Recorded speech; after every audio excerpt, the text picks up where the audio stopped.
So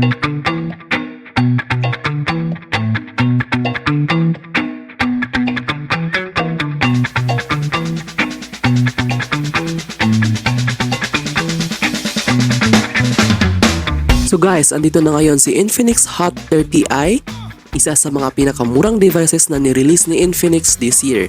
It packs by a 5000 mAh battery with 18 watts charging speed at 90Hz refresh rate. Can this device keep up in the likes of Itel S23 4G and Realme C51? Before that, let's unbox this. So kung bago ka pa lang sa ating channel, I'm inviting you to join our giveaway once we hit 1k subs. As I will be giving 1,000 pesos via GCash guys, so please hit that subscribe button at pa-turn on na rin ang notification bell icon para alam agad pag may bago tayong upload. So ito ang kanyang box, and the one we have here is the diamond white. Pagkabukas natin, una bubungad ang ating device. Pero separate muna natin.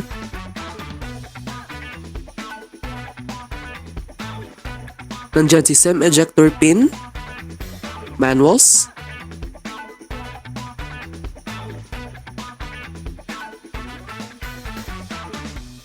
kasama dyan si clear jelly case. Nandyan din si USB cable na may orange accent at ang kanyang 18 watts charging brick.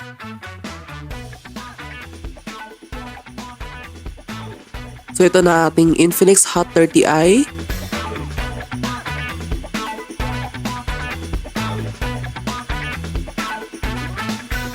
And guys, abangan nyo sa next video natin as I will be doing a comparison between Itel S23 4G and itong si Infinix Hot 30i. So let's take a look at each sides. Sa bottom, nandyan si USB Type-C port, 3.5mm headphone jack, as well as mic, at ang kanyang single downward firing speaker, so walang stereo speakers and given yan for under 5k phone.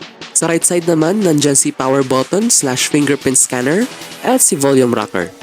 Up top naman ay wala. Sa left side nandyan ang kanyang SIM tray na may dual nano SIM with dedicated micro SD card slot that is expandable up to 1TB. And set up na natin to.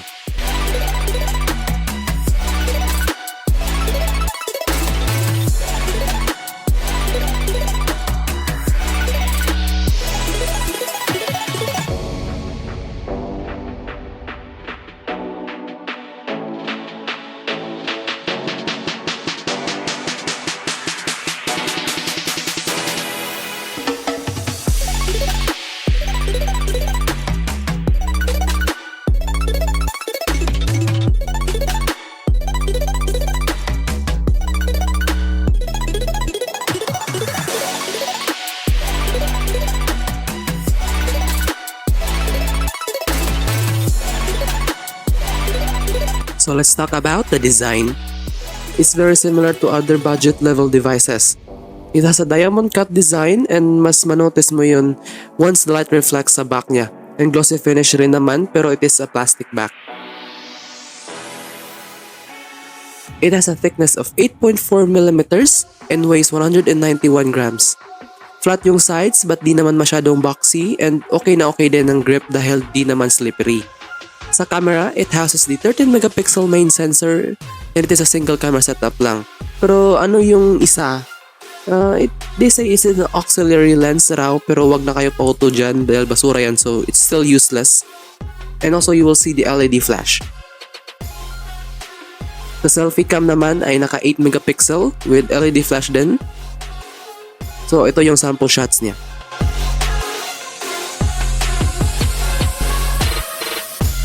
Sa quality niya ay okay na yan for its price, usable naman pero medyo may pagka warm tone lahat ng photos niya as it can struggle with dynamic range but again, consider natin yung price na it's under 5k.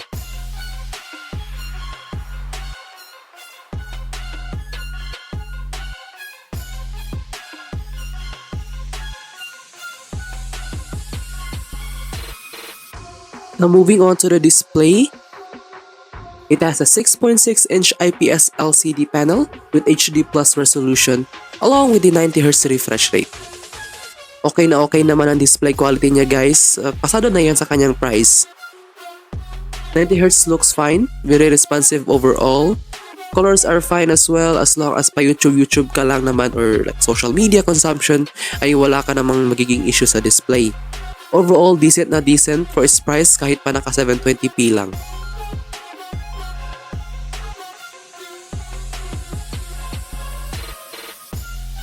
Now for its battery, naka 5,000 mAh yan that supports 18 watts of fast charging.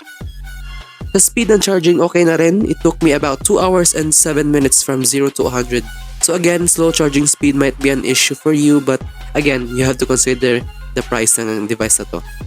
Overall battery life during my test, okay pa rin. It can give you 5 to 6 hours of screen on time on a single charge lang pag light to moderate usage lang naman. And now for performance, it is powered by Unisoc Tiger T606 processor with Mali G57 MP1 GPU.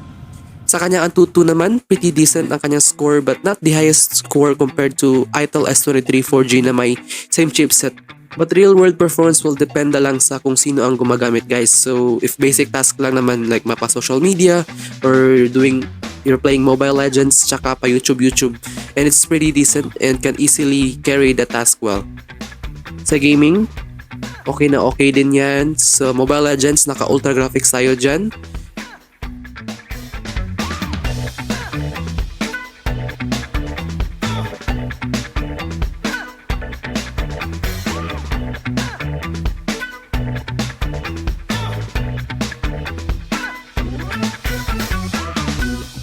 Sa Call of Duty naman, up to medium settings lang.